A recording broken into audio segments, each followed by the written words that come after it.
안녕하세요. 시크릿 리더 시리입니다. 이번 시간에는 개인정보 자격증 중에 제일 유명한 거죠. CPPG에 대해서 알아보려고 합니다. CPPG는 개인정보 관리사라고 더 많이 알려져 있는데요.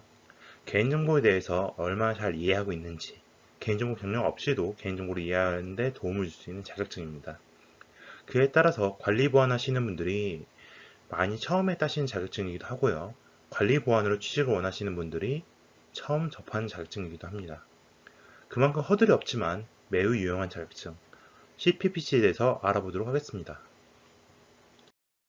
이번 시간에도 앞의 시간과 같이 간단히 목표를 설명드리고 방향성을 말씀드리도록 하겠습니다. 제가 말씀드린 자격증이 보안 전부 자격증은 아닙니다. 그 중에 국가기술 자격증이나 타 자격증 연계하기 위한 인정조건, 국제 자격증 위주로 말씀드릴 거고요. 대표적으로 보안 업계에서 많이 통용되는 자격증에 대해서 말씀드릴 겁니다. 국내 기준이니까 해외 기업 같은 경우는 일부 통용되지 않을 수도 있습니다. 앞 시간에 정보보안 기사에 대해서 말씀드렸었고요. 이번엔 기본 두 번째 과정, CPPG에 대해서 말씀드리려고 합니다. 개인정보관리사 자격증이고요. 그래서 그 이외에 이제 심화 과정인 내용들, 전문 과정이 있겠습니다. 기본 과정, 심화 과정, 전문 과정은 앞에서 말씀드린 것 같이 기존에 있던 공부 시간이라든가 난이도, 그다음 경력 등에 따라서 필요한 조건에 따라 분류를 하였습니다. 이 순서대로 하시는 것을 권장드립니다. 기본 과정 두 번째 시간 CPPG에 대해서 저 말씀드리도록 하겠습니다. CPPG는 Certified Privacy Protection General이라고 해서 개인정보에 대한 관리사에 대한 자격증입니다. 개인정보 정책에 대한 대처 방법론과 그 다음에 이거에 대해서 향후 기관에서 개인정보 관리를 희망한 자로 다음의 업무 능력을 보장하는 자격증입니다. 보안 정책에 대해서 수립할 수 있어야 되고요. 기업과 기관의 개인정보 보호를 할 수 있는 방안에 대해서 검토가 가능해야 됩니다. 또한 개인정보 취급자라고 하죠. 개인정보 처리자와 취급자가 있는데요. 개인정보 처리자로 하면은 그 기업을 말하고 있습니다. 개인정보 취급자는 그 기업에 소속되어 실제로 개인정보를 처리하는 수행 주체, 인력에 대한 내용이고요. 이런 사람들을 관리해야 됩니다. 또한 관련 법규에 대한 지식 및 내용을 적용할 줄 알아야 됩니다. CPPC 같은 경우는 제가 말씀드린 자격증 중에 거의 유일하게 민간 자격증입니다. 국제 자격증이 아닌데도 민간 자격증인데 왜 해야 되냐? 간단히 생각해 보시면 됩니다. 국제 자격증의 법률이 의미가 있을까요? 법률 같은 경우는 한 국가에 속해진 내용입니다. 그렇기 때문에 국제 자격증을 딴다고 해도 국내 실상과 맞지 않는 케이스가 많죠. 그러다 보니까 한 나라의 자격증 때문에 국제보다 국내 자격증이 되게 됩니다. 국내에 개인정보 자격증은 두 가지가 보통 많이 얘기하고 있습니다. 피아와 CPPG가 얘기하고 있는데요. 피아 같은 경우는 난이도도 높고 실제 경력이 있으신 분들이 많이 하고 있습니다. 그래서 개인정보 영향평가라고 해서 실제 의무화되는 영역이죠. 개인정보 33조에 따라서. 이런 자격증 전에 미리 개인정보에 대한 이해도를 높이기 위한 자격증이 이 CPPG라고 하실 수 있을 것 같습니다. 한국 CPO 포럼에서 진행하고요. CPO 포럼 같은 경우에는 많은 걸 위탁받죠. 보통 ISMS 이번에 P 심사 시험도 CPO 포럼에서 주관하고 있습니다. 응시 수수료도 비쌉니다. 13만원. 엄청난 돈이죠. 단 조건이 있습니다. 15 이상의 단체는 20% 할인이 되고요. 학생 같은 경우에는 50% 할인이 됩니다. 65,000원이죠. 65,000원의 돈으로 시험이 가능합니다. 이 시험은 필기 한 번으로 처리가 되고요. 그 다음에 합격률을 공개하지는 않습니다. 그렇지만 그 주위 사람들이나 아니면 전문 교육을 수강하시거나 학원 가시는 분들 보면 한 50% 수준을 보시면 될 것 같습니다. 50% 수준이면 많은 거냐 적은 거냐 말씀하시는데 요즘에 있는 정보 처리 기사가 2020년도 기준 실기 기준이 20%입니다. 정보 처리 기사보단 합격률이 높다는 얘기겠죠. 그래서 상당히 그 유용한 자격증이고 합격률도 낮지 않습니다. 그리고 이 시험의 응시 자격이 아주 매력적입니다. 어떤 거냐면 응시 제한이 없습니다. 정보 처리 기사도 4년제라는 조건이 필요하고요. 2년대로 할지라도 그에 준하는 다른 업무 경력까지 필요합니다. 그런데 이 CPPC라는 자격증은 전공, 학과, 나이, 직업, 최종 학력 어떤 것도 상관하지 않습니다. 그래서 비전공자이신 분들도 얼마든지 이 시험 보시고 개인정보 보호에 대해서 한번 도전을 해보실 수가 있겠습니다. 이 시험의 검정 방법 및 출제 기준에서 말씀드리도록 하겠습니다. 일단 이 시험은 객관식입니다. 오지선다 문항이고요. 오지선다기 때문에 5개 문항 중에 하나 고릅니다. 근데 이게 단순하게 하나만 고르는 수준이 아니고 여기 안에 또 세부 항목 여러 가지가 있습니다. 그래서 오히려 주관식보다 어렵다고 느끼신 분도 많으세요. 총 5과목이고요. 100문제가 출제가 됩니다. 합격 기준도 총 합비 60점이고요. 매 과목당 40점 이상을 40% 이상을 맞으시면 됩니다. 시험 시간 2시간이고요. 1년에 한 보통 3개월 한 번씩이죠. 한 4회 정도가 나오고 있습니다. 근데 이건 절제적인 건 아니고요. 그때그때 분위기에 따라서 약간씩 차이가 있다고 보시면 될 것 같습니다. 이 시험 5과목이 모두 동일하게 문항이 나오는 건 아니고요. 보시면 알겠지만 10문제, 20문제, 25문제, 30문제, 15문제로 총 100문제가 되어 있고 배점이 100점. 그럼 간단한 논리가 들었죠. 한 문제당 1점입니다. 그래서 이 100문제 중에서 40문제만 안 틀리시면 되는 거예요. 오히려 그렇기 때문에 너무 부담 갖지 않아도 되는 시험이죠. 실제로 컨설팅 나가시면 근데 이런 법률이랑 자체는 정확하고 명확해야 되기 때문에 한 개 틀리면 안 되는 케이스가 많습니다. 그렇지만 이거는 시험이죠. 시험이기 때문에 일부분 틀리는 경우도 이해가 됩니다. 시험은 두 가지 측면으로 보시면 됩니다. 그런 개인정보에 대한 이해라든가 전반적인 개요, 개괄 부분이 있겠고요. 밑에 이제 실질적인 법률이죠. 법률에 대한 암기 부분이 있겠습니다. 이런 개인정보보호법이라든가 정보통신망법에 대한 암기 역할이 들어가고요. 개인정보에 대한 법률 해석 부분이 들어갑니다. 개인정보 보호 조치죠. 그리고 예전에 PIMS, 현재는 ISMS-P인 개인정보 관리책에 대해서 얘기하고 있습니다. 이거에 대한 암기력과 이해력을 검증하는 게 바로 이 시험입니다. 시험 난이도는 그 별 2개입니다. 정보 보안 기사에 필기를 별 1개를 쳤을 때입니다. 법률을 그대로 해석이거나 아니면 암기에 능하신 분들이 유리합니다. 또한 개인정보보호법이라든가 정보통신망법에 대한 법률을 암기나 법률 해석에 대한 문제를 많이 풀었다면 더욱더 유리하겠죠. 법률이란 문제가 있지만도 이게 그렇게 난이도가 높지 않은 이유는 양은 많지만 노력만 하면 100% 합격입니다. 왜? 반복하면 충분히 할 수 있는 부분이기 때문입니다. 암기랑 이해인데 암기를 반복하다 보면 이해가 됩니다. 그래서 일단 한 번도 경험이 없으신 학생분이라면 난이도가 한 단계 더 올라갈 것 같고요. 관리보안 담당자나 보안 컨설턴트 분이라면 굳이 열심히 공부 안 하셔도 경험상으로도 합격하실 수 있을 것 같습니다. 내가 만약 학생이고 이런 법률 경험이 없어서 법률에 대한 암기나 읽기 이해가 두렵다면 이 책을 보시는 것도 괜찮습니다. 사실 이 책 자체는 법률에 그렇게 크리티컬이 많이 들어있지는 않습니다. 그렇지만 이 책은 제가 쓰면서 어떤 내용이냐면요. 좀 더 쉽게 접근할 수 있도록 안내를 해준 책자이기 때문에 이런 법률에 대한 이해가 두렵거나 아니면 잘 어렵다. 그래서 주요 내용 위주로 핵심 요구와 요약본 보고 법률 책에 대해서 전체적 설명 듣고 싶다고 하시는 분들은 한번 보시고 관련된 강의를 들으시면 좋을 것 같습니다. 또한 법률에 언급되는 보안 솔루션 장비들이 많습니다. 근데 경험이 없으시면 그에 대한 이해가 쉽지가 않겠죠. 그래서 이런 보안 솔루션 및 장치에 대한 설명, 원리까지 같이 얘기해주고 있습니다. 그래서 만약에 기본적으로 법률에 어느 정도 경력이 있으시고 그 다음에 보안 경력이 있으신 분들은 굳이 이 시험에서 이런 추가적인 보조 책자까지 필요 없으실 것 같은데요. 그래도 경험이 많이 없으신 분들이라면 한번 보시는 것도 좋을 것 같습니다. 이제 법률 및 개인정보 법률 체계에 대해서 간단히 말씀드리도록 하겠습니다. 법률이라고 하는 것은 국회가 정합니다. 저희가 입법부라고 하죠. 국회에서 이제 법률의 형식으로 제정한 규범을 말하고요. 우리가 보통 말하는 법대로 해, 법대로 해. 이때 법은 이런 다 법률을 얘기하고 있습니다. 영어도 law죠. 변호사 하면 lawyer처럼 그런 식으로 하죠. 이게 그리고 상위법과 하위법이 있는데요. 무조건 말만 들어도 알겠죠. 상위가 먼저입니다. 상위가 더 우선시 되는 거고요. 헌법 제1조 1항 국민은 막 이렇게 얘기하시는 분 있죠. 헌법이 모든 법률에 의해서 최우선입니다. 국민에 대한 법률이고요.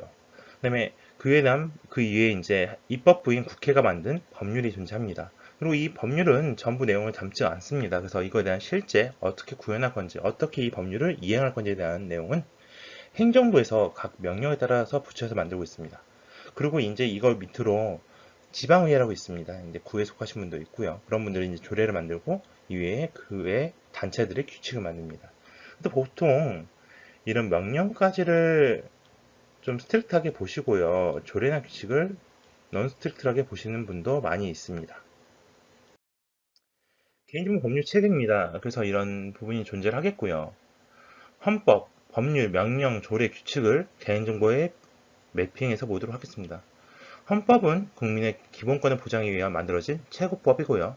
개인정보보호법은 국회에서 법률의 형식으로 개인정보를 보호하기 위해 만든 법률입니다.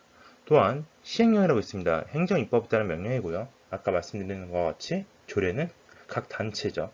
교육청, 도청에서 만든 조례를 만들어하고 시행규칙은 이거에 대해서 정립된 성문법 형식의 형식입니다. 법률은 세 가지 원칙이 존재합니다. 첫 번째, 상위법 우선이라고 하죠. 한 항목에서 상위법과 하위법이 중복 시에는 상위법이 우선시됩니다. 예를 들어 헌법에선 이거 해라. 그 다음에 개인정보보호에서는 이거 하지 말아라고 얘기하면은 똑같은 내용이 중복 시에는 보통 일어나진 않습니다만 헌법이 우선시됩니다. 그래서 개인정보보호 쪽이 무시가 되겠죠. 근데 실제로는 이런 구현이 나타나지 않습니다. 법률을 지정하신 분들도 헌법을 다 이해하고 지정하시고 명령을 지정하신 분들도 이런 법률을 이해하고 하시기 때문에 이런 부분이 잘 일어나지는 않습니다. 그리고 특별법 우선시가 됩니다. 개인정보보호법과 정보통신망법이 존재할 경우에는 특별법인 정보통신망법에 말하는 곳이 개인정보보호법보다도 우선시돼서 적용이 됩니다. 또한 신법 우선의 원칙입니다. 과거의 법과 신규의 법이 공존할 경우에는 신규의 법이 기존 법보다 우선시됩니다. 과거에는 이걸 해도 된다고 했지만 그게 바뀌어서 현재는 이걸 하지 말아라고 되어 있으면 현재 법률인 하지 말아로 적용하시면 되겠습니다. 이런 식으로 법률 체계에 따른 기준이 있겠고요. 이 부분이 더 궁금하시다면 키워드로 정리하는 정보원 119를 참고하시면 좋을 것 같습니다. 시험 문제에서 법률 적용 시점에 대해서 말씀드리도록 하겠습니다. 정통망법, 정보통신망법과 개인정보보호법에 관련 차이 위주로 시험 문제 많이 나오고 있는데요. 바로 이게 뭐 어떤 법률에 속하는 곳이다 얘기를 안 하고 요것만 보고서 직관적으로 바로 맞춰야 되는 케이스도 존재합니다. ISMSP도 동일하죠. 개인정보보호법 쪽에서. 그렇기 때문에 이런 CPPG 같은 경우는 PIA, ISMSP와 같이 다른 개인정보에 영향가는 자격증에도 같이 연결되는 케이스가 많습니다. 그래서 이걸 기본 자격증으로 놓은 거는 이걸 먼저 공부하시고 다른 관리보안 쪽 자격증을 공부하시면 좀 더 효율적이게 되겠습니다. 그래서 시험 공고가 만약에 문제가 아니고 시험 당일날 적용된 법률의 대상입니다. 예를 들어 2020년 1월 1일 기준이라고 한다면 앞으로 시행 예정인 이런 내용들이 아닌 실제 시행하고 있는 법률 기준으로 해서 그 부분이 추제 대상입니다. 앞으로 개정돼서 적용될 것이라고 하더라도 실제로 시행된 시점이기 때문에 그 문제에 따라서 그 날짜를 적용해서 보시면 되겠습니다. 이제 여러분들 궁금하시는 공부 방법에 대해서 말씀드리도록 하겠습니다. 수험서를 써야 되나요? 라고 물어보시는데 이게 지금 네이버에서 찾은 CPPC에 대한 모든 책들 리스트입니다. 일단 7권밖에 없고요. 그 7권 중에서도 2019년도 한 권, 18년도 한 권, 17년도 한 권, 2015년도 한 권. 보면은 저자도 매번 바뀝니다. 그런데 보면은 보통 책이란 거는 개정을 하게 됩니다. 한번 나오게 돼서 1000권이나 2000권이 팔리게 되면 이제 개정이 되게 되는데요. 이 책들은 개정이 된 것도 그나마 이 한 권이 되겠고요. 그 외에 개정된 건 없습니다. 그 얘기는 책이 많이 안 팔린다고 보시면 되겠습니다. 왜 안 팔리냐?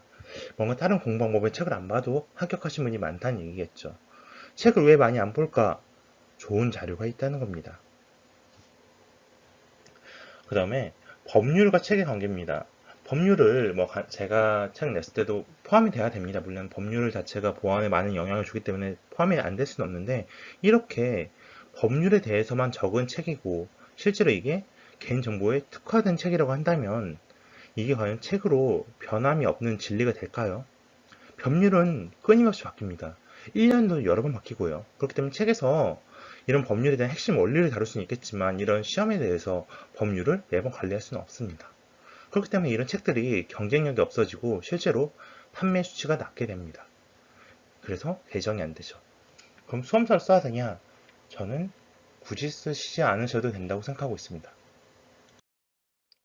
그러면 자격증 공부를 어떤 걸로 해야 돼요? 라고 물으실 텐데 출제하는 업체에서 제공하는 가이드북이 있습니다. 출제하는 곳에서 만드는 가이드북이라고 하면은 제일 안전하고 제일 좋은 자료겠죠. 근데 이 자료는 누구에게나 제공되진 않습니다. 원서를 접수하신 다음에 사이트에 제공이 되고요. 그래서 자료실에 가셔서 10페이지 자료실 자격검정 대비 가이드북을 보시면 이렇게 공부하실 수 있는 가이드북이 나옵니다.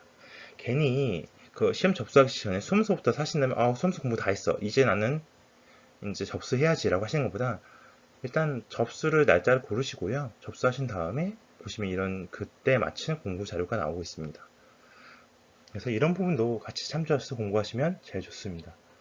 시험 일시 기준에 최신 가이드북을 참조하시면 되고요. 매번 업데이트가 되고 있습니다. 그래서 출제 기준에 맞는 제일 좋은 자료이기 때문에 이거 이상의 자료는 나올 수가 없겠죠. 그럼 가이드만 봐도 합격할 수 있나요? 라고 하면은 일단 거기서도 얘기합니다. 가이드북만 공부하면 합격할 수 없습니다. 물론 가이드북만 이용해서 공부하신 합격 사례도 있습니다. 하지만 그렇게 많지 않고요. 가이드에 나온 법률 해석에 대한 관점을 가지고 용어에 대해 익숙하게 하시고 전적인 이해와 세부 설명을 같이 가져가셔야 됩니다. 그래서 이런 가이드만으로도 분명 좋은 자료긴 한데 다 만족이 안 되실 거예요. 이해가 잘 안 돼요. 일단 가이드만 보시면. 그럼 어떤 자료를 더 봐야 되냐라고 하시면 일단 법률 자료의 기본이 되는 곳을 더 보셔야 돼요. 바로 따따따.law.go.kr이라고 하는 국가법령 정보센터가 있습니다. 이쪽 가시면 우리나라에 있는 모든 법률이 다 보실 수 있어요. 앱으로도 국가법령정보센터라고 하시면 앱도 존재합니다. 그래서 야 법대로해 막 했을 때 바로 법 검색해 보세요. 그러면 바로 나옵니다. 얼마나 좋아요. 법대생들 맨날 끼고 삽니다. 그래서 이런 법, 시행령, 세부 시행 규칙까지 정확하게 예전 거, 현재 거 다 비교해서 보실 수 있고요. 앱이나 웹 둘 다 제공되고 있습니다. 국가에서 정말 잘 만들어 놨어요. 법률을 하시는 분들이 깐깐하거든요. 그래서 이제 요구사항이 많다 보니까 기능들 다 넣고 이거에 대해서 철저히 관리하고 있습니다. 그래서 꼭 보시면 되고요. 이거에 대해서 최신 자료 기준, 시행된 법령 기준이죠. 3번 이상 필독하시면 됩니다. 어떤 걸 해야 되냐? 개인정보보호법과 정보통신망법을 하시면 됩니다. 이거는 필수예요. 아무것도 다른 건 안 봐도 이거를 3번 이상 안 읽을 것 같다는 얘기는 이 시험을 떨어지겠다는 얘기입니다. 이 시험 13만 원이잖아요. 작지 않습니다. 제 책으로 따지면은 제가 보통 책 팔리는 게 지금 17,000원 쪽으로 팔리고 있으니까 한 8권 9권 그 정도 되죠. 엄청 비싸요. 시험 자체가 너무 비싸기 때문에 이거에 대해서 확실하게 준비하시고 시험 보시면 좋을 것 같습니다. 그럼 이런 법률만 보면 되느냐? 물론 아닙니다. 추가 고시 자료도 필요하고요. 개인정보보호법에 따른 시행 고시 자료인 안정성 확보 조치 기준이 있습니다. 이것도 해설서가 있고요. 2019년 6월께 현재 기준이고 정보통신망법도 기술적 관리적 보호조치 기준 해설서가 존재합니다. 이 부분도 같이 하시면 실제 이런 법률에 대해서 시행령을 어떻게 만들고 이 시행령에 따라서 어떻게 구현해야 되는지 해설이 상세하게 나옵니다. 예시 사례까지 나오고요. 일제 이런 나온 사례를 기준으로 시험 문제를 만들기 때문에 그런 부분을 잘 검토하셔서 공부하시면 될 것 같습니다. 기본 법률에 비해서 양이 상당히 많아요. 그래서 그런 내용도 같이 보시고 공부하시면 참 좋을 것 같습니다. 그 외에는 어떤 거 공부해야 되냐 하면 이게 제가 법률 공부해서 모아놓은 자료들입니다. 이런 가시적 관리적 보호조치 기준도 있겠고요. 보호지침도 있고 정보 사전 고시, 직접정보통신시설, ISMS 피해에 대한 고시들 내용 다 있고요. 개인정보 하위 규정, 기반보호법 하위 규정에서 저희가 보통 규통기라고 하죠. 주요 정보통신 기반 시설 취약점분석가 기준, 신용정보법, 전자금융거래법, 공공분야 법률 및 규정. 이게 과연 보안에 대한, 특히 개인정보에 대한 거의 모든 법률입니다. 이게 전체라고 보이지는 않아요. 그리고 실제로 거기서 사이트에서 보시면 이런 내용들로 안내를 해주고 있습니다. 그래서 이런 내용들까지 같이 보시면 참 좋습니다. 그리고요. 그럼 실제로 이 자격증을 따면 어떤 혜택이 있느냐? 첫 번째는 이게 민간 자격증이 하겠지만 현재 우리나라에서 개인정보 얘기했을 때 제일 첫 번째로 떠오르는 자격증이고요. 디팩터로 보시면 됩니다. 민간이지만 어느 정도 인정은 돼요. 모두가 개인정보 하면 그래 CPPG 자격증이 있지라고 얘기할 정도로 아주 무시받는 자격증이 아니기 때문에 취업 시에 우대 조건으로 들어갈 수 있습니다. 또한 ISMS P라든지 피아 같은 자격증을 따실 때 개인정보 경력으로 인정이 됩니다. 그래서 개인정보 공격이 ISMS P 때 제일 만들기 어려운 경력이에요. 정보보호 경력은 생각보다 많습니다. 내가 개발을 한다, 보안 담당자를 한다, 컨설턴트를 한다. 웬만한 내용이 거의 다 정보보호 경력에 들어갑니다. 하지만 개인정보 보호 경력이 없으신 분들 많거든요. 회사에서도 실제로 경력 위조 때문에 몇 번 이슈가 많이 됐어요. 지금 다른 데 뭐 강의하셔 얘기하신 분들도 경력 위주로 몇 번 하신 분이 문제가 됐던 적이 있어서 회사에서는 최대한 대기업은 대기업일수록 이런 부분을 철저하게 관리하고 있습니다. 그러면 내가 개인정보 경력이 없으면은 이거에 대해서 증명할 수가 없잖아요. 그렇기 때문에 이런 CPPG 자격증을 따시면 경력 재체 요건으로 인정이 되고 있습니다. 그럼 시험 볼 때 어떻게 봐야 되냐? 첫 번째, 정확한 암기를 하셔야 됩니다. 용어, 표현이 어떻게 됐느냐에 따라서 맞춰야 되고요. 예를 들어 이런 용어들입니다. 말장난 위주의 정확한 암기를 묻는 경우가 많아요. 법률은 아다르고 어다르다고 한 글자 틀리면 아예 다른 걸로 보고 있습니다. 개인정보 책임자, 처리자, 취급자 거의 다 비슷해 보이실 텐데 완전 다른 얘기입니다. 책임자는 전체를 관리하는 사람 말하고요. 처리자 같은 경우는 실제 기업을 말하는 자, 취급자는 실제 그 책임자의 관찰에 따라서 실제 업무를 수행하는 수행 주체를 얘기하고 있고요. 이런 용어들에 대한 장려는 기본이고요. 이 중 자중선책 중에 옳은 것은 그래서 1번, 2번, 3번 했을 때 ABC, ABE, ABCD 엄청 헷갈리게 만들어졌습니다. 쉽게 안 내요. 그래서 이런 문제 같은 것도 실제 맞추기 때문에 정확한 용어에 대한 암기가 중요합니다. 근데 암기만 잘하면 이 시험을 볼 수 있나요? 를 물으시면 또 이해도 보고 있습니다. 실제 용어에 대한 측정도 하고요. 사례 기준의 이해도 측정에 인터넷, DMZ 내부 영역을 어떻게 암호화 요건을 어떻게 구성을 하느냐, 그 다음에 VPN은 뭐냐 그런 식으로 얘기도 나오고요. 보안 솔루션 용어에 대한 설명도 나옵니다. 침입한 시스템이 뭐예요? 막 이런 내용 나오는데 이런 내용도 키워드로 정리한 정보보안에서는 간단한 논리로 한 줄 또는 몇 줄 내 내용도 있고 원리도 그림을 그려서 설명드리고 있습니다. 이런 식으로 일부 법률에 대한 내용이지만 보안 솔루션, 보안 영역에 대한 내용도 물어보고 있습니다. 또한 시험은 어떻게 되냐? 실제 시험 때는 이렇게 하세요. 확실히 아닌 걸 체크하시고 반복해서 읽으세요. 그러면 읽다 보면 내가 확신이 들게 됩니다. 이게 법률은 아무래도 사람이 만든 거기 때문에 사람 상식으로 생각했을 때 어느 정도 맞는 경우가 많아요. 근데 내가 시간이 없다 보면은 그거에 대해서 판단력이 흐려지는데 확실한 걸 체크를 하고 남은 것만 계속 읽어보시면 그 문장 안에 답이 있는 케이스가 많습니다. 두 번째, 문제별로 시간 배분이 중요해요. 그래서 쉬운 문제 때는 빨리빨리 넘기시고 어려운 문제 시간을 좀 더 배분하세요. 100문제에 120분입니다. 한 문제당 2분도 채 안 돼요. 만약에 동일하게 배분하시면. 어떤 문제는 1분 또는 30초에 배정하시고 나머지 문제에 2분 이상 배정하셔야 됩니다. 연도별 법률별로 차이가 있는 내용이 많아요. 정통만법, 개인정보보호법에도 차이가 많이 있습니다. 데이터 3법으로 통해서 이제 대부분 개인정보보호법 쪽으로 이관이 됐지만 그래도 불구하고 아직까지 차이가 있는 내용이 있습니다. 그런 내용에 대해서 반복해서 암기하시면 되겠습니다. 또한 주요 내용이더 개인정보 처리 방침, 동의, 제공, 위탁 이런 내용들에서 집중적으로 암기하셔야 합니다. 예를 들어 처리 방침 같은 게 30초예요. 이런 내용으로 개인정보 처리 방침에 대한 내용, 왜 만들었을까, 어떤 내용이 있었을까, 그리고 이거에 대한 뭐 어떤 내용인가에 대해서 잘 공부하시면 되겠습니다. 제공, 위탁과 같이 법률에는 유사하지만 차이가 있는 포인트가 있습니다. 이런 내용도 공부하시면 좋습니다. 지금까지 CPPG, 개인정보에 대한 자격증에 대해서 알아봤습니다. 물론 이 시험 자체는 학생분들한테 좀 어려운 시험일 수는 있어요. 하지만 개인정보를 시작할 땐 이만큼 진입장벽이 낮은 시험이었습니다. 부디 잘 준비하셔서 좋은 결과 있으시길 기원하겠습니다. 시큐리티 리더 시리였습니다.